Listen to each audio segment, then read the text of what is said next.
Start your weekend off right. This is BetQLU on the BetQL Network, presented by BetMGM. And away we go. Welcome into, is it week 2 or is it week 1? They call it week 0, and then everything else gets thrown off. Whatever it is, we're back. We're here. It's BetQLU. I'm Chris Mack alongside John Martin. And look who decided to show up to the festivities. RJ Choppy. Mr. Choppy, Tom Coughlin would not be happy with your tardiness, but nonetheless, here you are, and we appreciate you showing up. You know, my 13-year-old gave me that on time is late bull crap. And it doesn't work with me. Like, on time is on time. And a week late evidently is on time in my world too. So no surprise there. No surprise there. Good to have you.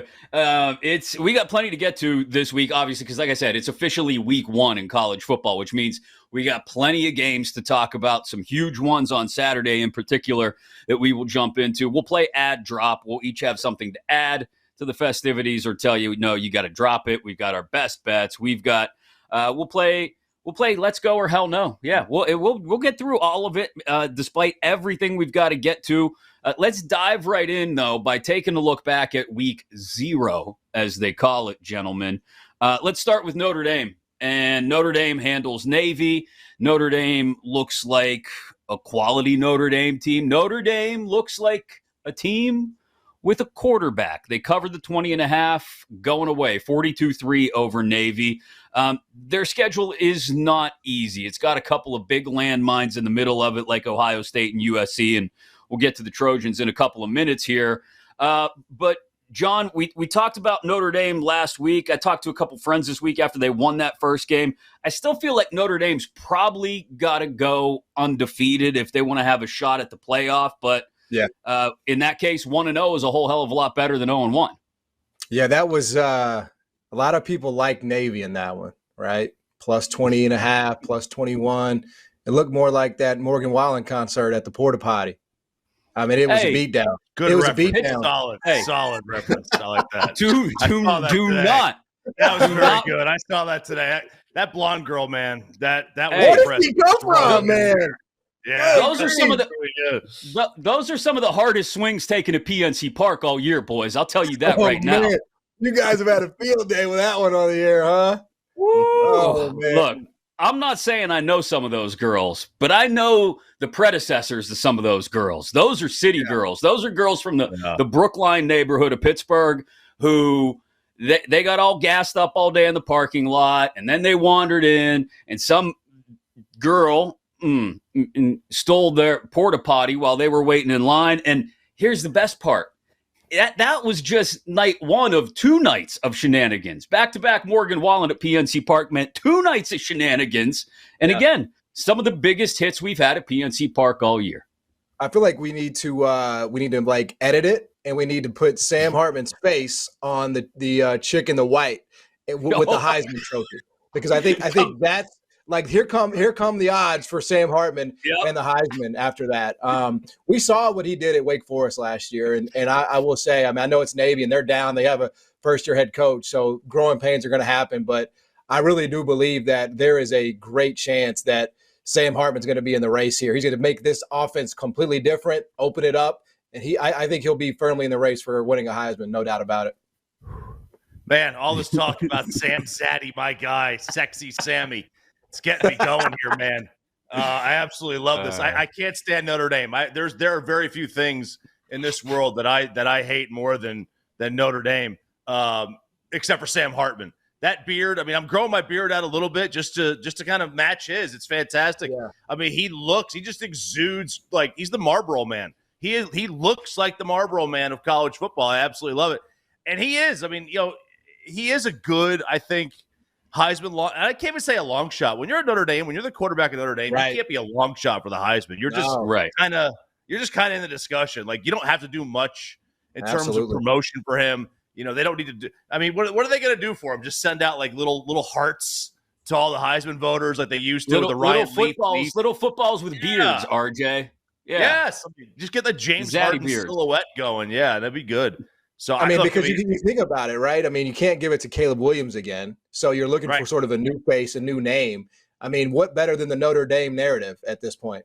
It's early, but Caleb has to throw like 0 interceptions all year and then go undefeated, and then he might get it. Like the standard that he is going to be held to is going to be held to such a high standard. Like it's we've seen it before. Like any returning Heisman champ is held to the same one.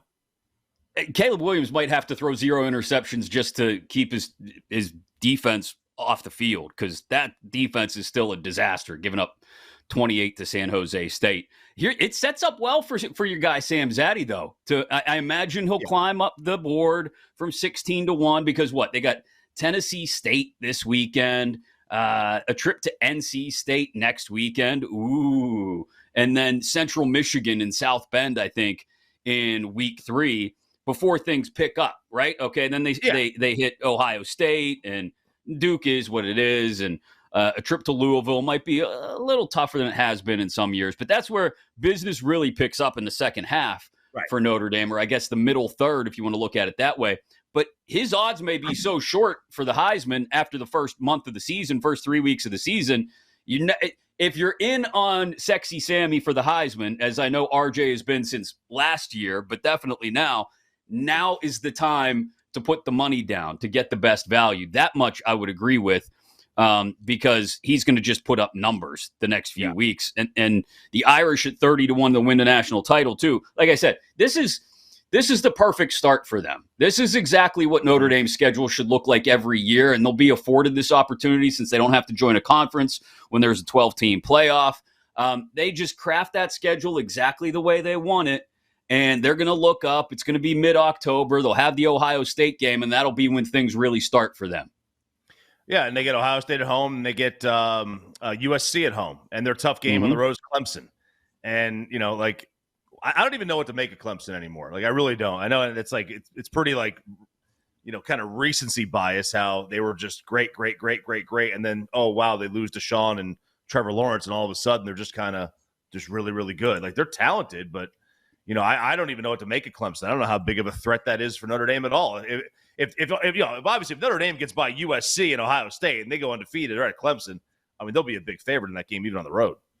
Yeah, John, it feels like Clemson. I mean, I'm riding Florida State this year, and we'll get into the game specifically in a couple of minutes. I'm riding Florida State, tailing them hard this year for the ACC, and I would favor them in probably every single game that's going to be on their schedule. This weekend, maybe there's a little bit of a question, obviously, although that spread's still tight. It's like 2.5 against LSU. But my point is, I think Clemson's a very clear number 2 to Florida State. The books don't say that. A lot of people don't seem to believe that, but I think it's 3 tiers in the or 4 tiers in the ACC. It's Florida State in the first tier. It's Clemson in the second tier. It's a Pitt, maybe UNC, maybe pick another Louisville, maybe in that third tier, and then it's everybody else. Right. I think the question with Clemson is, what has Dabo done with not an NFL, like, potentially great QB? I mean, Deshaun Watson set the market. I mean, he's not looked great, in the preseason and really last year, but he did set the market for quarterbacks that still hasn't been reset. And we know what Trevor Lawrence is doing in Jacksonville. What has he done since then, right? I mean, DJ's gone. Cade Klubnik got destroyed by Joe Milton in their bowl game. And I know that's a super small sample, but I do think there have to be major questions about, Dabo's adaptability when he doesn't have, a superstar first-round grade, market-setting QB, and is Cade that? I mean, he might be, but it's too early to tell. And that's why, I feel comfortable with what I know, which is Mike Norvell's, efficiency and proficiency with good quarterbacks, and that's what Florida State has. Oh, and he treated the transfer portal like the Waffle House at 3 a.m. I mean, he just went in and ordered one of everything. I mean, he cleared it out. So he's in a good spot with the talent that he's brought in. Since we talked Heisman, let's circle back around to Caleb Williams and USC. They give up 4 touchdowns to San Jose State. That tells me, I know San Jose State is supposed to be better than they were last year, but they're still San Jose State. That tells me the defense is still going to be a big issue for the Trojans, RJ. 14-1 to win the national title, 2-1 to win the Pac-12. I have at least two teams ahead of them in my mind for the Pac-12. And it has nothing to do with Caleb Williams. Caleb Williams could win back-to-back Heismans and not win the conference either year, and it wouldn't surprise me, which is insanity. Yeah, I mean, the thing with them is like their schedule is not the most difficult thing out there, and like they could easily sleepwalk their way. And that might be a problem. Like if they're an undefeated USC team, they're gonna wind up finding a way to make it. But I mean, you can't sit here and tell me right now that not playing a single team in the top 10 should be scary for them. I mean, they should just dog walk this entire schedule. Maybe Utah gives them fits because Utah in general gives them fits with their rushing attack. But, they did twice last year. But, I mean, USC should not be kind of threatened by their schedule right now. Yeah, John, at USC and Utah is not about a race to 56 as most USC games are. It's about whoever can hold the other guy under 30. And I think Utah's better at holding USC under 30 than vice versa. Yeah, I also would introduce to the discussion Oregon State. And I know we talked about Oregon State last week. You like them. You have them. I think it was 10-1 to win the Pac. And I think they play that style that USC's not going to be able to get off the field against Oregon State if DJ, is decent, with the way they just run the ball and grind you to a halt, really, with what they want to do. So I want to see it with Cam. I want to see him, healthy and all that. And I think if he is, yes, for sure, they're going to be in the mix. But I would handicap it as Oregon State is very much firmly in there, with USC because of the style they play and because it's the definition of an insanity here, man.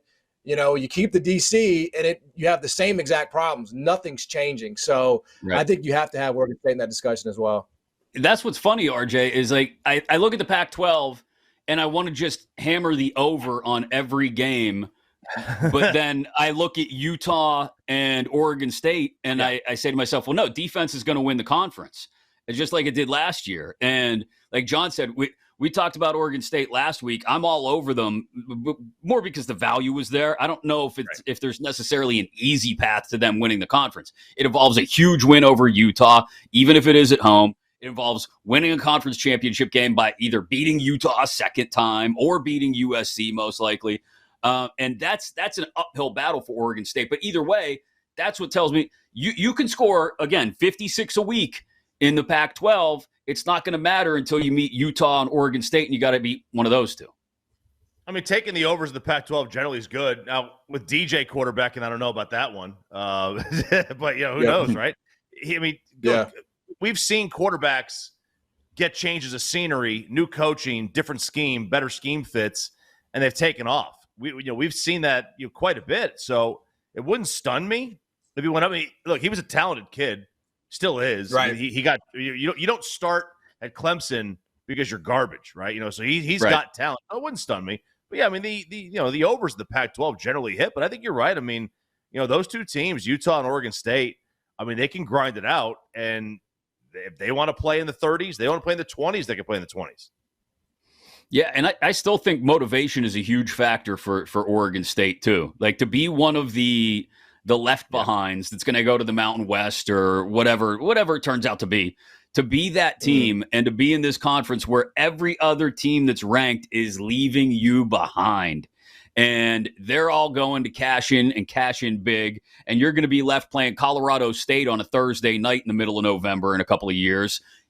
Hell yeah, you want to kick them in the ass on the way out the door and say, you know what?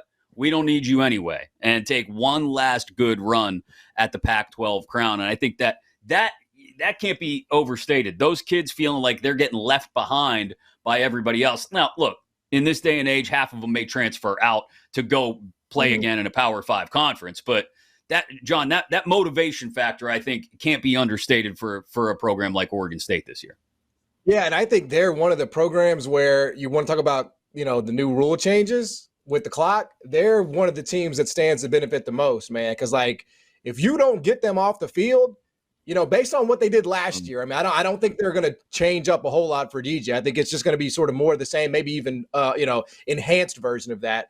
Like they're going to be able to do the 8, 9, 10 minute drives. If you can't get them off the field. So we talk about who's going to benefit from these. it is going to be teams like Oregon State, and the losers will be the USC defenses who can't get Oregon State off the field. Man, I tell you what, it is perfect timing. We got you back in the fold, RJ, because we're going to talk about TCU in a couple minutes. I know how excited that gets you. Oh, yeah, the Horned Frogs, man. We had Sonny Dykes on today. I was like, I can't. I'm going to slip. I'm going to call him, head coach of the Horned Frogs. I didn't do it. I didn't slip. We had Sonny on. He was good. He was good to us today. Golf clap for you, Choppy. We're all real proud. You didn't blaspheme the guy's program to his face. TCU, Colorado. We'll play drop ad a little bit later if we have time. But TCU, Colorado, one of the most talked about games of the year. That on the way. We preview West Virginia, Penn State, UNC, and USC, North Carolina and South Carolina. And the Big Daddy on Monday night, number 5 LSU against number 8 Florida State. All of those on the way alongside John Martin and RJ Choppy. I'm Chris Mack. You're locked into BetQLU. Let's get back to BetQLU, presented by BetMGM. And welcome back in. It is BetQLU, getting you ready for a full week 1 of college football action. Alongside John Martin and RJ Choppy, I'm Chris Mack, and we will talk Penn State, West Virginia. We will talk about North Carolina, South Carolina. We will get into the big one on Monday night, number 5 LSU. Visiting, I guess we could call it visiting number 8 Florida State. That game technically a neutral site in Orlando, but will be heavily attended by Noles fans. But we got to start, gentlemen, with the biggest story of the college football offseason. I guess the biggest story aside from realignment anyway, and it's Colorado. And it's Colorado and TCU kicking off at 11 a.m. local time in Fort Worth, 10 a.m. Buffalo's time. So an early kick, but it's Fox's big noon, and this is the one they want in week 1. Number 17 Horned Frogs hosting Deion Sanders in Colorado. TCU favored by 20.5, nearly the full 3-touchdown spread. Total sits at 64. Again, it's Coach Prime's debut. His son Shador transferring in from Jackson State, as it seems like half the roster did. He'll start at quarterback. They've got a new OC. Kendall Briles comes in from Arkansas to replace Garrett Riley. TCU, maybe people are anticipating a step back here. John, they're without Max Duggan, but without Kendre Miller, without Quentin Johnson. Is that enough for this team to take a huge step back and perhaps go out and lose an opener as a 3-touchdown favorite? No, but I'm going to take you on an Aaron Rodgers ayahuasca trip. So just bear with me here. Oh, I'm going to tell you. All right. Let me light some sage and some incense here. I'm going to get ready for this. I'm going to put my hood up. Why me watching UMass last weekend made me think about Deion Sanders, because UMass was one of the worst teams, maybe the worst team in all of football last year at the FBS level. And they went out and they hit the transfer portal, not as hard as Colorado. Nobody hit the transfer portal as hard as Colorado, but they hit it really hard. And what they do in week 1, they go on the road to New Mexico State. Everybody loves Jerry Kill. Everybody's feeling good about New Mexico State, good vibes. They go in there, they take their soul from them. And they did it via the transfer portal, right? So I watched that, and I think if UMass can do that, right, Colorado can do the same thing. Now, the expectations are low. I mean, 3.5, 4.5. I mean, I don't know what the win total is right now. I think it's 3.5. Maybe it's down to 3.5. But if those are the expectations, used to it would take a long time to rebuild a team, to start from scratch, new coach. Those days are over. All you hear now is coaches bitch about the transfer portal, but it can actually be a quick way back to relevance. And I don't think they're going to win this weekend, but I do think they could keep it closer than most people give them credit to do. I've got the over. I played over 61 earlier in the week. I think points will be scored. Will they be relevant to a competitive game? I don't know. But I think it might be faster than – I guess everybody does think it'll be fast. But I could see, because of the transfer portal, this thing flipping pretty quick for Colorado and Deion. I'm wafting the ayahuasca vapors right up it. That's why I got the hood down over my head here. Wow. I'm wafting. I'm wafting. It might have been the Italian hoagie I had for dinner. Whatever. I'm wafting the ayahuasca fumes And I could tell him hi because I heard Jerry Kill's name in there. I heard a reference to UMass. I'm stoned to the bejesus here, Choppy. Tell me why I should expect TCU to not cover 20.5 against Colorado while I take this trip. Oh, I wouldn't touch this game. I would not touch this football game. There is not a chance. I mean, first of all, there's no way of knowing. There's no way of knowing exactly what Colorado is. Not a chance.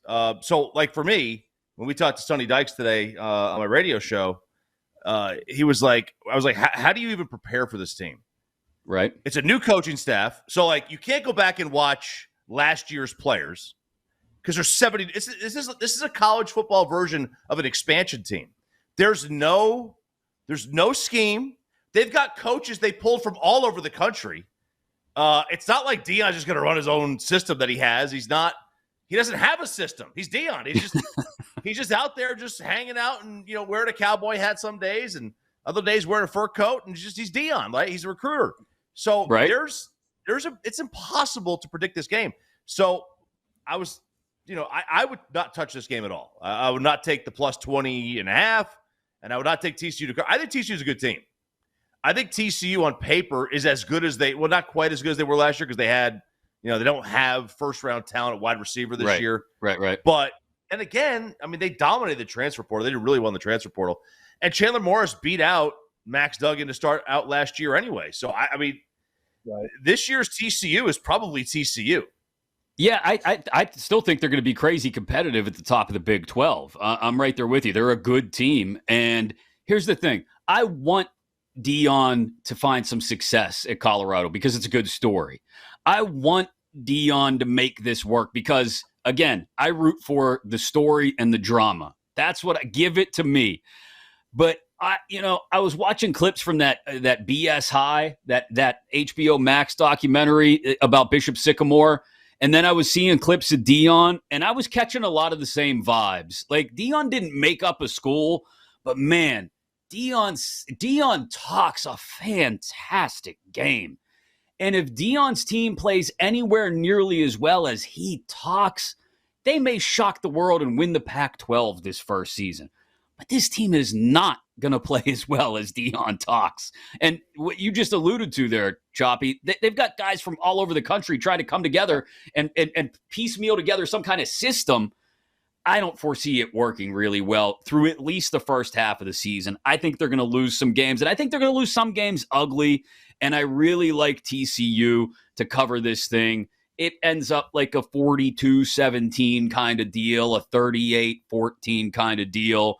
Maybe it involves a late field goal to get me over the number, and I sweat it a little bit much, but I think it's more likely that it goes from like a 4-touchdown game and Colorado maybe gets a backdoor here or comes close to a backdoor. So I'm on TCU to cover the 20.5, but this is going to be the most fascinating watch, at least for all the dynamics around it, of the entire weekend, as opposed to the Monday night game, which will be, I think, the best quality game. Right, and that place is going to be rocking. I mean, they're going to set a record for attendance this weekend. They've already got like the certain amount of seats sold. They'll probably set a single season record, and they'll set the individual game record. That place, the tickets are 5 times what they are, or 6 times what they are for like their next 2 games on their next 3 games. Like it's a hot ticket. Let's roll up to Happy Valley, about 2.5 hours up the road from where I'm at right now. Saturday, 7:30, NBC primetime game. West Virginia at the number 7 Nittany Lions. Another 20.5 point spread. The total on this one, 50.5. Drew Aller, big time 5-star prospect, going to finally take over at quarterback after Sean Clifford leaves following his 12th season or whatever it was. They've got a great trio, really, of running backs, but the 2 headliners are Nick Singleton and Katron Allen. Neil Brown coming in here with the Mountaineers. Should have been on the hot seat last year. I don't know how the dude still has a job, but he does. So his seat is blisteringly hot right now. Hasn't won more than 6 in any of his first 4 seasons. at bare minimum, they need to be bowl eligible for him to grasp onto that job like Wile E. Coyote's fingernails in the edge of the cliff, hanging on for dear life. I don't think it happens. I think Penn State, again, this is another one where I anticipate the favorite jumping out early, and maybe there's a backdoor cover. Maybe this is a 41-17 kind of game, and West Virginia gets one in there against the backups on Penn State's defense late. But I'm more inclined to believe Penn State covers this one, John. Yeah, I'm with you. I don't have anything on it myself, but if I was going to bet it, it would be laying the points there. Again, because of the attack. I mean, if you're going to lean on your backs there with the new, clock rules, I think that's going to benefit, the team that can impose their will. I don't know. Obviously you have this game, but I sort of, from an aerial, view of Penn State, I mean, I sort of feel like this, I don't want to say has to be the year, but man, it's kind of set up to be. I mean, I'm out on Ryan Day, so that's number one. 2, Michigan's bringing everybody back. Vibes are good, get it. But is Harbaugh in this thing? Is he coaching? Does he want to be in the NFL? It's not like we haven't seen Michigan, ish the bed, for lack of a better term. So It just sort of feels like, to me, it is setting up to be a season where, Penn State finally does. They get that Big Ten championship and they find a way to break through. I mean, it kind of feels like, come on, man, now's the time. Well, yeah, that's exactly what it is. Now's the time, because this is the last chance to get into the 4-team playoff. Penn State should be. That's the expectation. I'll be real clear. As a Penn State alum, as a Penn State football fan, as someone who's still got a lot of people up there who feel very strongly about this program, if they do not get into the 12-team playoff more often than not, or at least 50% of the time, people are going to be dissatisfied with James Franklin. He is a decade in on the job. He has done everything he can to build the best possible coaching staff around him. Yursich, the OC, Diaz, the DC. He's got the big 5-star golden-armed quarterback. He's got the backfield that can balance the offense. He's got multiple first-round draft picks on defense. Kalen King's going to be even better than Joey Porter Jr. He's got everything he needs. He's got Michigan at home. He's got everything he needs. All he's got to do, in my opinion, is get over the Ohio State hump in Columbus, which is not going to be easy. Not going to be easy, because they've got more than one weapon in the air, and then beat Michigan at home. But I think this game in particular, Choppy, this one they handle, and then it's about setting themselves off on that course for stops in Columbus and then to come back home and handle Michigan State late in the year. They handle it. It's at least a 17-point victory. I wouldn't necessarily play with the over/under. I might be inclined to take the under. I'm sorry, I'll play with the betting line. I might be inclined to take the under in this one. I just, the new rules, you get these teams, they get out the big leads. It's just so difficult, I think, to hit some of these overs. And I haven't seen how much they've adjusted them. Because it's only a 7% decrease in plays week to week. But I would take the under in this. I was reading a couple different guys, a couple different college football directors of college football gaming at bigger casinos, who said, just based on 0.4 points per play in college football last year and the number of plays, maybe 6 to 8 plays less per game, they're dialing it back, say 3 to 4 points, depending on the offenses involved, depending on the teams involved, which that seems right in the ballpark. Like, this feels like it would have been a 54, 55, 56 point game last year, and right now it's at 50.5. They're only saying this is a 6 to 8 play difference a game. That's what are we doing? If you go by the differences in week 0 in particular, then we're not talking about that big a difference. And here's the thing. For the people that think this is going to save us from 3-hour and 45-minute college football games, or in the instance of Tennessee, Alabama, 5.5-hour college football games, no, they're just going to slam more commercials in on you. That's all it's going to be. Well, that was you guys, Gary, feel like Oppenheimer, man. I was like, am I ever going to get out of this thing? It's a 7% decrease in plays, but only a 1% decrease in time of game, because they just slam more commercials in. But yes. If you're only eliminating 6 to 8 plays a game, just keep the uniqueness of it. I was big on getting rid of the clock stopping. I hated it, but if it's only going to save me 6 plays a game, I don't want to I like having different rules sometimes than the NFL. Look, man, this is not even going to save the average 25 to 35-year-old male from having to pull his phone out and like tuck it underneath the table at a wedding so that he can watch the end of an SEC game while the bride and groom are walking out. Like, we're still going to have to do that stuff. That's a part of life. I don't know what, like, to your point, Choppy, 6 to 8 plays is not enough because it's if it's only shortening the game by 10 minutes, let's say the average length of game drops from, I don't know, 3:30, 3:35 to 3:15, 3:20. That's that. I'm still up over 3 hours. I'm still committed to this thing. And think of how much you would have to chop off to get it down under 3 hours. It's in baseball. You can't you can't make that many radical rule changes at once. And so I tend to agree with you guys. I don't know what we're doing at 7 to 8 plays per game. That's not going to get it done.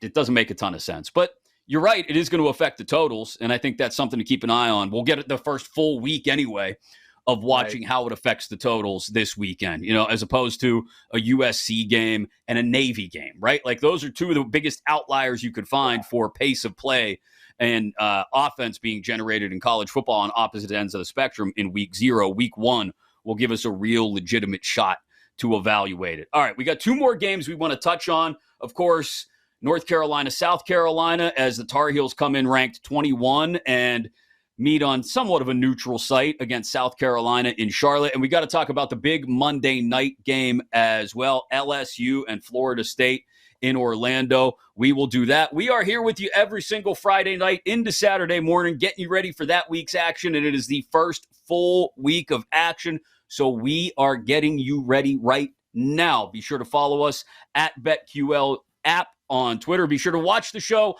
on Twitch, twitch.tv/BetQL, and YouTube. And listen inside your Odyssey app. It's free. Download it now. AUDACY. This is BetQLU. Let's get back to BetQLU, presented by BetMGM. And welcome back into BetQLU alongside John Martin and RJ Choppy. I'm Chris Mack, and we have got you covered for week 1 of the college football season, the first full week of action, and Saturday a big one, but Monday night maybe they saved the best for last for week 1. We'll get into our best bets in a couple of moments, and of course we will talk number 5 LSU, number 8 Florida State as well, one of the games we want to preview this weekend. But one we wanted to touch on, Saturday 7:30 kickoff in Charlotte. It's North Carolina, South Carolina. Tar Heels favored by 2.5. This is a big total, 63.5. And you've got Drake May on one side. You got Spencer Rattler on the other side. You got 2 defenses that were terrible last year. I'm hoping they light up the scoreboard. That would help get me to an over 63.5. I don't know if I have a play here on this one, though, guys. Gene Chiswick's DC now at North Carolina. Does that matter? They replaced their OC, Phil Longo, with Chip Lindsey from UCF. I think UNC is going to go as far as Drake May can take them. That's what it boils down to. And South Carolina's a year later still trying to figure out what they got in Spencer Rattler, John. Yeah, this is a hard one. I don't have a play on it. I try to avoid the hard ones. You know what I mean? Like, and this is a hard one. Like, I love Drake May. As a Raider fan, I hope that we are so bad that we have a chance to draft him, at number 1 or number 2. But I know how absolutely dreadful that defense was last season. On the other hand, South Carolina is like, do I really want to trust Spencer Rattler? Like, they will have days where they look unbeatable, like when they just randomly beat Tennessee, they had 63 on Tennessee. And then, they'll lose to Missouri. Like, they just don't make a lot of sense to me. I guess I would probably lean toward just taking the 2.5 and that this ends in some wonky, 1-point win for either side. I mean, I would certainly not be afraid to take the points, though. I mean, I know it's a big number, but with these 2 quarterbacks, I would not be afraid to take the over in this game by any stretch. Yeah, South Carolina has a habit now of ruining seasons, whether they're ruining their own or ruining other teams' seasons, and it would be an early ruination, I think. Look, North Carolina could bounce back. I'm not saying they couldn't, but it would be tough to bounce back from an early season loss to South Carolina when everybody expects Drake May to hopefully, if you're a Tar Heels fan, drag you kicking and screaming to the ACC championship game. Are you guys done? Are you guys done talking about South Carolina? Are we done? You guys have fun? Was that cool? Why did that happen? Like, what was there like a virus or COVID or something going on in the locker room? Like, what was up? Matt, you want like the idiots in Knoxville? They really think that like there had something to do with a suspension of a player and the defense quit. I don't know. Oh, the linebacker Jeremy Banks from Memphis. Yeah. That was it. Okay. They thought that's right. it upset the defense, the secondary, and they wanted to teach a lesson. they were on strike like the writers and actors. Huh? I'm like, all right, I don't think so. This game's in the over. This is an over category game, right? I mean, you got two really good quarterbacks. Well, we know one's a really good quarterback. We know the other one's got a ton of talent, and if he decides to show up, then he is. Now, like they did, South Carolina did lose some receivers to the league, so like that's big, right? And they played a big part in those games against Clemson and against Tennessee at the end of the year. But I think the over hits in this one. I don't know what to make of South Carolina. I'll be honest with you, but I do know that Spencer Rattler, just from a pure talent perspective, is an NFL quarterback. And I generally am going to take the over on NFL quarterbacks in college. This has like triple overtime, 51-49 kind of deal written all over it, which is fine by me. Yep. I'm here for the entertainment value. Give me Russell Crowe and Gladiator. Are you not entertained? Yeah, by all means. Give me Drake May and Spencer Rattler throwing for 425 yards and 4 touchdowns apiece. I didn't come here to watch defenses. It's North Carolina and South Carolina. If I wanted to watch defenses, I'd turn on Utah or Oregon State like we talked about earlier. So, yeah, I like the over in this one. I'm probably going to sit it out just because I'm on a wait-and-see mode with both of these teams to see how they start the year. But 63.5 is awful tempting. All right, Monday night. This is a big one from week 1. 7:30 kick in Orlando. Number 5, LSU visiting number 8, Florida State. Rematch of last year's week 1 thriller. Let's see. Jaden Daniels. Does this come down to anything other than Jaden Daniels against Jordan Travis? That's what I keep asking myself. And I don't know if it – look, you got talented weapons on both sides. You got defenses that are trying to rebuild in Florida State's case. I have a hard time not betting on – I hate Brian Kelly with such a burning passion. It's why it hurts that he's coaching LSU. Family. It's why it hurts that he's coaching LSU because I want LSU to win. But with Brian Kelly, it's so hard to root for them and bet on them.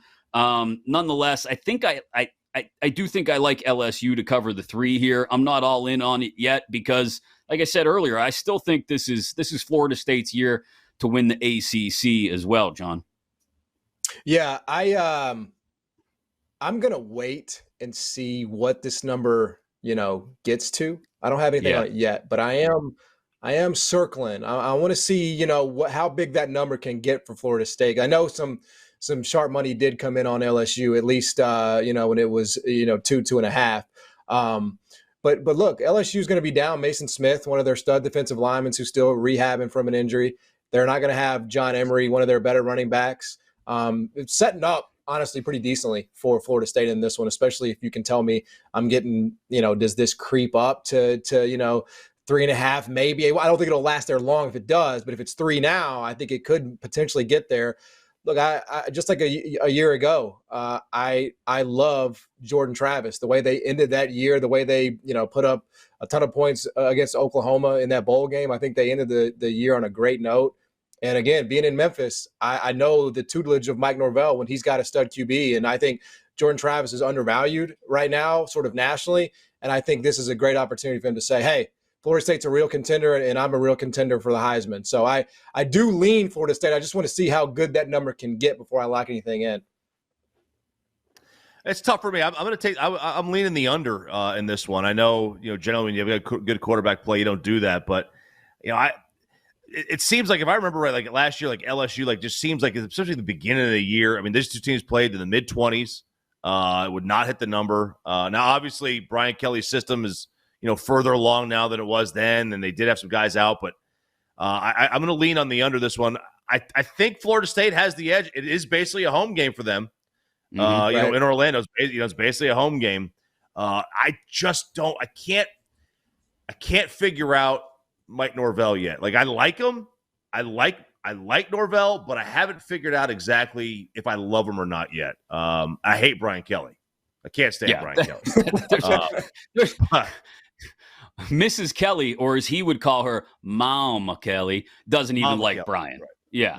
And so, no, that's pretty clear. To the point John made earlier, 72% of the money as of Thursday night, late Thursday night, early Friday morning, 72% of the money was on LSU from the Sharps. So keep that in mind. That's one of those tools you can get at BetQL when you go down there, download the app, and sign up today. So that brings us to this week's best bets. It could be from one of the games we've touched on. It could be something else.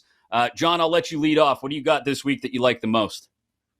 So what I love the most this week is Virginia Tech. Now, that number is now 16. I played it at 15.5. Obviously, I'm cool with 16. They're playing Old Dominion. They're hosting Old Dominion there in Blacksburg, and I believe it is a year to the day that they lost to Old Dominion a year ago. So I know that Brent Key and that coaching staff, they really reloaded, added some good weapons there on the perimeter at their wide receiver position, some quarterback questions, but better offense, no question about that. And I think because of that loss a year ago and just how nasty it started, it's going to be one of those things where it is just a constant reminder. We cannot let this team derail our season. We cannot let that happen at home in the first game of the year. So, look, I think there's going to be a real motivation here for Virginia Tech and this coaching staff to run the score up as much as they can. Old Dominion is bad. They were bad last year. They're bad again. So I have this as a 3-touchdown spot for Virginia Tech, maybe even plus. Choppy, what you got for me? Oregon State minus 16.5 against San Jose State on the road. That's my best bet for this one. San Jose State. I mean, USC can't play defense, and they didn't even crack 30. Oregon State, a little bit better, and the offense. I think the way they control the clock, the way they control the tempo, they'll win this game. It is a road game, but I'll take the 16.5 in Oregon State. Man, you're reading my notes again. Oregon State minus the 16.5 against San Jose State. I had it as well. It's a 3:30 kick. So a little early football on the West Coast. We're used to those games being late, but we'll get it at 3:30 Eastern, 2:30 Central, and 12:30 Pacific. And I got another one as well because I mentioned it earlier. I think the strategy this year for me may just be betting the over on every Pac-12 game that does not involve Utah or Oregon State. And we've got USC, Nevada sitting at 66 as I look at it now on Saturday night. Give it to me. USC is going to score at least mid-40s again. Give me a 45-24 because they can't stop anybody, so I don't imagine they stop Nevada either. 45-24, we'll get there. That's carry the 2 cosine efficient is 69 points. And that's very nice. I like that. I didn't do it on purpose. I'm not a total child. That's just the way I came up with it. 45-24. Give me USC Nevada over the 66. And Oregon State, I'll piggyback Choppy's there, laying 16.5 against San Jose State. One thing I did want to touch on real quick before we wrap up, guys. How about this dude? I don't know if you guys saw this. There was some dude that bet, what was it, like 75 grand on Bama money line over Middle Tennessee State. So $75,000 to win $300. That man is not a friend of mine. What are we doing? It's free $300. It's a free $300. It's a free $300 until someone's quarterback gets hurt and the unforeseeable and unforgivable happens, John. And then you're out. That guy likes pain, man. He's a masochist. I don't know who he is, but he's a sicko. Wherever you are, man, you're weird. You're a weird one. He is weird. Well, he's probably watching this show. I'll be honest. That guy is right in our wheelhouse. He is a BetQL viewer and listener. So I guess we shouldn't talk too much smack, but whoever you are, sir, I don't think I want to be friends with you because I don't think I want you dragging me down that path. Okay? I'm just going to keep that. You're the guy that when we go to Vegas, we all look up and it's 6 a.m. and we're still at the craps table. And I don't need that. I do need my guys, John Martin and RJ Choppy. I do need to do this again next weekend, and we will. Be sure to follow inside your Odyssey app, AUDACY, and keep it locked in right here across the BetQL network every single Friday night and Saturday morning to BetQLU.